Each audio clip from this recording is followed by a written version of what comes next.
Alrighty, so let's take a close look at the passenger side control arm. Not too bad. Not too bad.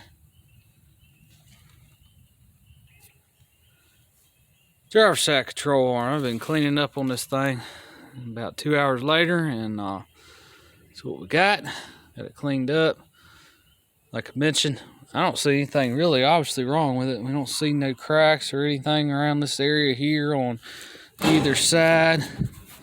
So, looks really good. Still got a little bit of grease and trash in the corners to clean out. But, I mean, other than that, it's looking pretty good for the most part.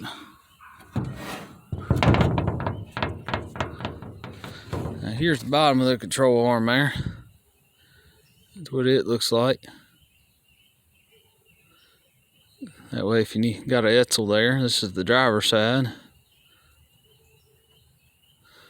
There you go.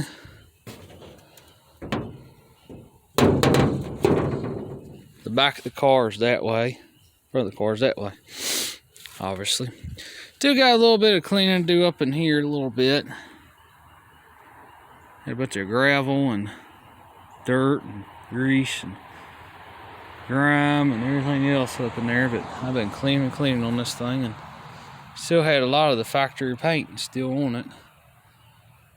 So once we get all the trash and all the garbage off of it, it's cleaned up pretty good. Like I mentioned too, our coil spring perch stamping, whatever you want to call it, looks really good. Ain't nothing funny worn out in there. You gotta watch out too for corrosion too. You don't want it to be rotted out anywhere on this. You can't have nothing wrong with your control arms. This is your suspension, folks. So it's got to be right. Got to be safe.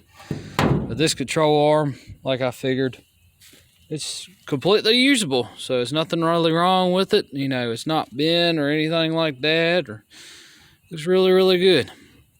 So we're gonna reuse it, and I'm gonna get new springs, new bushings to replace those, and obviously our ball joint, and we'll be good to go. And we got our bump stop too. Got to clean that up yet, and I'm gonna do a little bit more cleaning up on this, and I'm gonna throw some primer on it and throw some paint on it and bolt it on back to the car. But anyway, that's what we got.